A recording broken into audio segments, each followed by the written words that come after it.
हे good morning good evening students. जो शाम में देख रहे हैं उनके लिए गुड इवनिंग, जो सुबह देख रहे हैं उनके लिए good morning. My name is Rishabh and मैंने अभी ही रिसेंटली ही अपनी मास्टर्स एनआईटी सूरत से करी है, जहां आप जाना भी चाहते हैं। एनआईटीज़ में नहीं, आप तो आईआईटीज़ के अंदर जाना चाहते हैं। और मैं तो चाहता हूं कि आप एनआईटीज़ आईआईटीज़ या बाहर या अब्रॉड जहां जाना चाहते हैं जाइए। लेकिन उसके लिए पढ़ना पड़ेगा, उसके लिए जो अपना बुक्स है उसका सिलेबस जो है उसको कंप्लीट करना पड़ेगा और अच्छे तरीके से कंप्लीट करना पड़ेगा ताकि उसके सारे क्वेश्चंस लगा पाए। और क्वेश्चन लगाने के लिए आपको पता है कि कंसेप्ट आना चाहिए, और कंसेप्ट कौन सा पढ़ने वाले हैं आज? अपन मोल कंसेप्ट। जो मोल कंसेप्ट है अपने 11th का फर्स्ट टॉपिक है।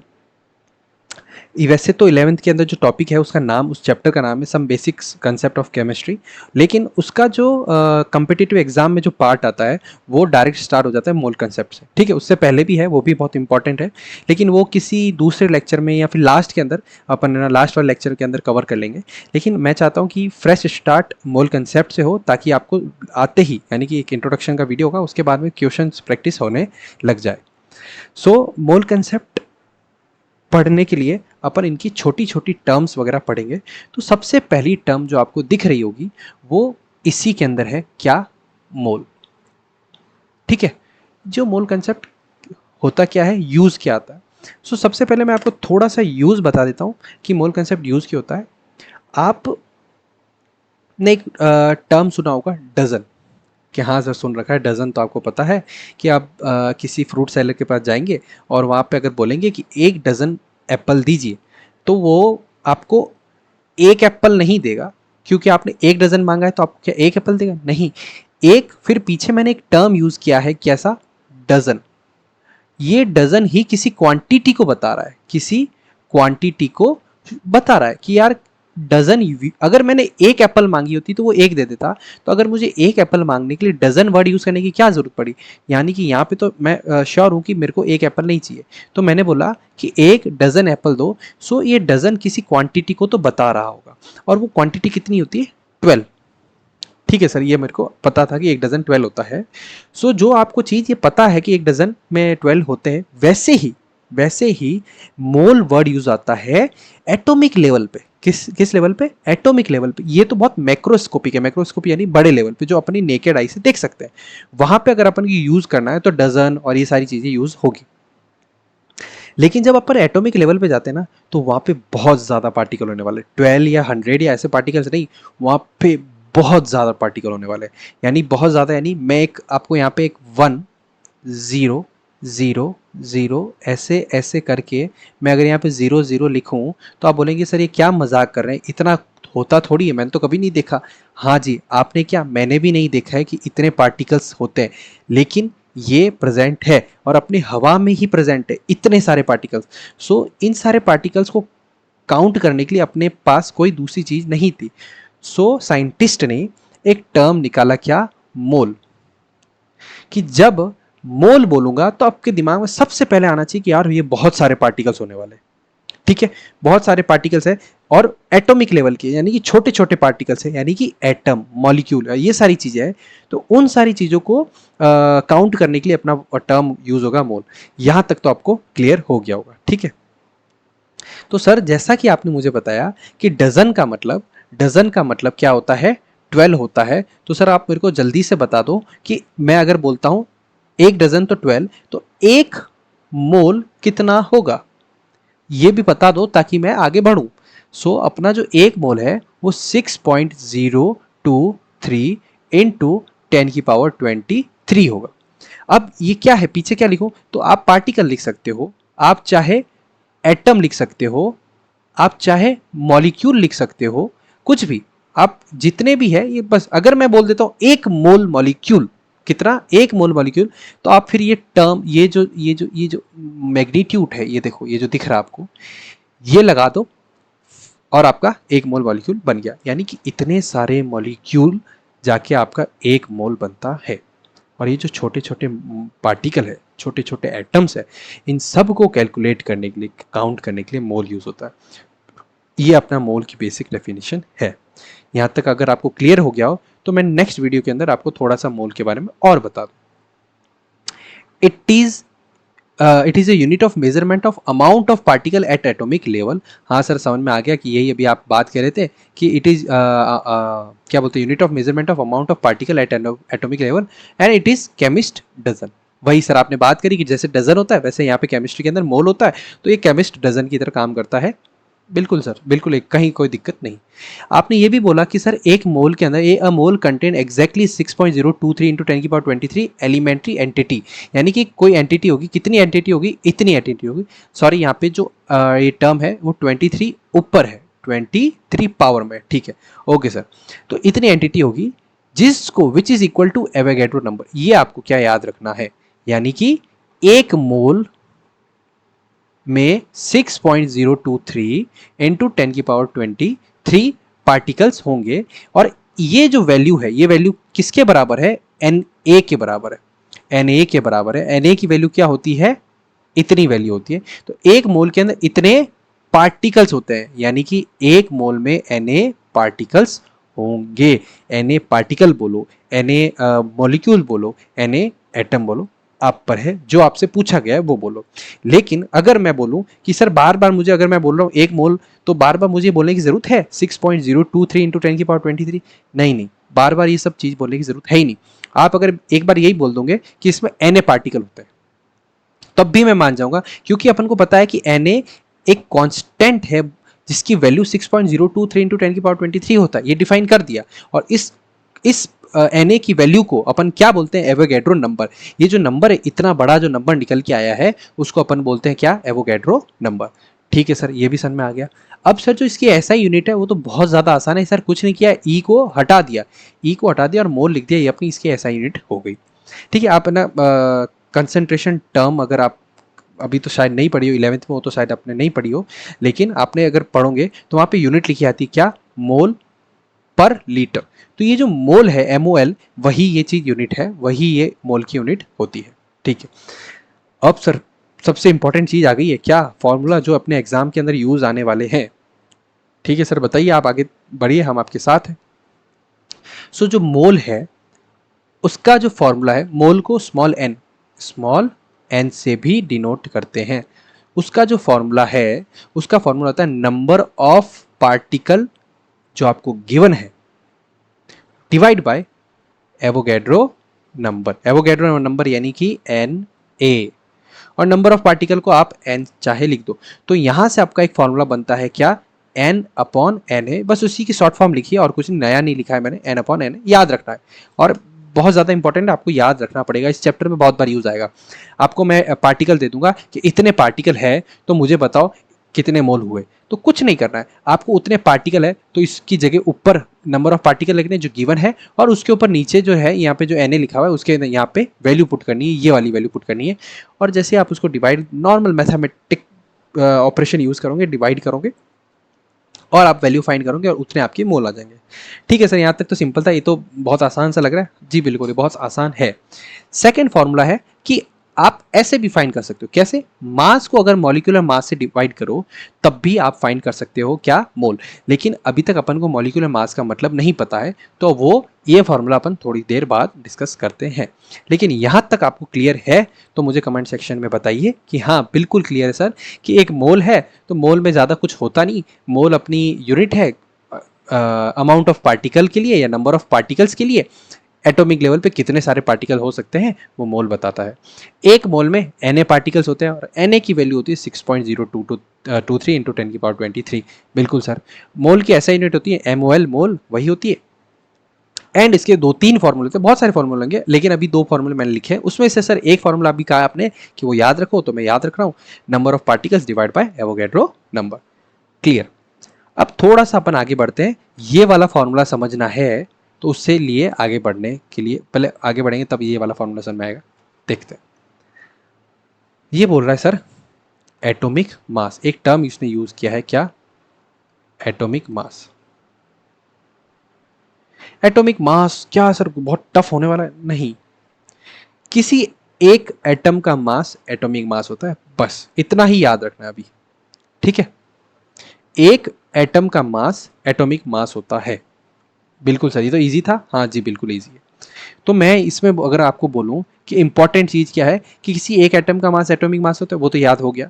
इसकी जो यूनिट है, जनरली आप एटॉमिक मास को जब यूनिट लिखोगे तो यूनिट लिखोगे क्या, ए एम यू। तो ए एम यू क्या है, एटॉमिक मास यूनिट। तो ये नई टर्म क्यों दे रहे, अपन को तो पता है कि जो मास की यूनिट अपन जनरली यूज करते थे किलोग्राम, जो कि मैंने यहाँ लिखा भी है, ऐसा यूनिट किलोग्राम। तो अगर आप मैं किसी बोलूँ किसी एटम का मास किलोग्राम में लिखना है तो हाँ बेशक आप लिख सकते हो, कोई दिक्कत नहीं है, लेकिन वो बहुत कम होगा, वो बहुत ज़्यादा कम होने वाला है। तो उसको किलोग्राम में डिनोट करना फ़ायदेमंद नहीं था, वो साइंटिस्ट वगैरह के लिए बहुत मुश्किल हो रहा था कि किलोग्राम या ग्राम में डिनोट करना। तो उन्होंने क्या किया कि उसी के हिसाब से दे दिया ना, ठीक है। एक चींटी का वेट मेजर करने के लिए एलिफेंट को रेफरेंस क्यों बनाए, समझ रहे हैं आप। एक चींटी को वेट करने के लिए, उसका मास निकालने के लिए एक एलिफेंट को रेफरेंस क्यों बनाए। एक चींटी के किसी के आसपास की चींटी का जो एंट किंगडम है उसके आसपास वाला जो उसके सिमिलर है उसी को रेफरेंस बना देते हैं। सो उन्होंने क्या किया कि जनरली मास जो फाइंड करते हैं वो किसी के रेफरेंस में फाइंड करते हैं। एक छोटा सा यहाँ पे आपको फैक्ट समझ लो या कुछ भी है वो बताऊंगा कि अपन जो बोलते हैं ना किलोग्राम वगैरह, सो कहीं ना कहीं एक लाइब्रेरी या बोलूँ या फिर मैं आपको बोलूँ साइंस का म्यूजियम है, वहाँ पे एक है ना एक मेटेलिक बॉल पड़ी है, शायद बॉल है या क्यूब हो सकता है। वो मेटेलिक बॉल का जो वेट है, जितना भी वेट है डजेंट मैटर, वो जो वेट है ऐसी कुछ इतनी कोई साइज की है, उसको 1 किलोग्राम बोला है, समझ रहे हैं। उसको 1 किलोग्राम बोला है, बोला है कि ये जो चीज है वो 1 किलोग्राम है। अब इसके रेफरेंस में आप बाकी सारे मेजर कर लो, मुझे नहीं पता बाकी सब जितने भी है वो मेजर कर लो, लेकिन इस बॉल को तो मैं 1 किलोग्राम बोलूंगा। जो आप बोलते हो ना 1 किलो का बाट देखते हो आप, अब तोलते हैं तो एक जगह आप रखते हैं 1 किलो, फिर दूसरी जगह रखते हैं। अगर वो 1 किलो से कम होता है तो वो नीचे जाता है, अगर किलो से वो ज़्यादा होता है तो वो जो बाहर रखा है वो नीचे चला जाता है, और बराबर होता है तो इक्वल हो जाता है। सो अपन ने किसी को एक रेफरेंस लिया कि 1 किलो का बाट रखा, उसको रेफरेंस लिया। तो सेम एटॉमिक मास में जब अपन रेफरेंस लेते हैं एक एटम का, तो उसको रेफरेंस किसका रेफरेंस लेते हैं, कार्बन का। ये जो है कार्बन सी, इसको रेफरेंस लेते हैं कि एक कार्बन के रेफरेंस में अपन हाइड्रोजन का भी निकालेंगे, तो कार्बन से अगर कार्बन के रेस्पेक्ट में किसी का निकालेंगे तो कार्बन का मास है उससे कम हो जाएगा। जैसे कि आप वो तराजू तोलते हैं, ऐसे वो तराजू तोला आपने, ठीक है, यहां पे अगर वो आपने 1 kg रखा और यहां पे आपने कुछ भी रखा, ये ऐसा रख दिया, ठीक है। अब अगर ये चीज भारी होगी तो ये नीचे चली जाएगी, अगर ये चीज हल्की होगी तो इससे ऊपर चली जाएगी। सेम चीज अगर कार्बन को रेफरेंस लेते हैं तो अगर इससे हल्के होंगे तो वो कहीं ऊपर आ जाएंगे, यहीं कहीं ऊपर आ जाएंगे। इससे भारी होंगे तो वो कहीं नीचे आ जाएंगे। आपने पीरियोडिक टेबल में देखा होगा तो वो हाइड्रोजन, हीलियम, लिथियम वो सब इससे ऊपर होते हैं। ऐसा नहीं कि वो वजन की वजह से ऊपर आ रहा है, ऐसा नहीं, बस उसको किया है। तो इसका वजन जो होता है वो 12 होता है, तो उसके रेस्पेक्ट में अपन ने hydrogen, helium, lithium, beryllium, boron वगैरह जितने भी है उनका निकाल लिया। तो कोई पूछता है मुझे कि सर कार्बन ही क्यों लिया रेफरेंस, वैसे पहले हाइड्रोजन लिया था, उतना कन्वीनियंट नहीं था। ऑक्सीजन लिया, वो भी उतना कन्वीनियंट नहीं था। फिर उन्होंने क्या किया, कार्बन लिया, तो कार्बन कन्वीनियंट निकला, उससे उनकी जो कैलकुलेशन थी सारी इजी निकली।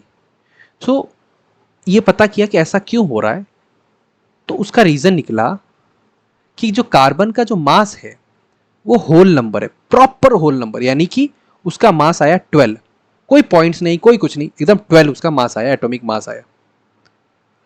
और कार्बन की अबंडेंस कार्बन की, अच्छा अबंडेंस मतलब कि कार्बन उसके आइसोटॉप के रेस्पेक्ट में बहुत ज्यादा था।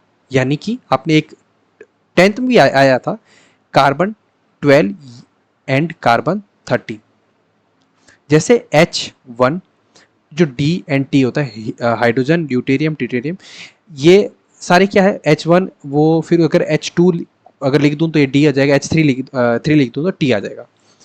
तो जैसे ये आइसोटोप्स है, इसके कंपेयर में C13 के कंपेयर में ये बहुत ज़्यादा है। यानी कि ये इसकी अबंडेंस बहुत ज़्यादा है, इसलिए अपन ने कार्बन को रेफरेंस लिया, या फिर कार्बन का जो मास था वो होल नंबर था, 12 था, तो ईजी था कैलकुलेशन के लिए, इसलिए लिया। तो क्या सर ये याद रखना है?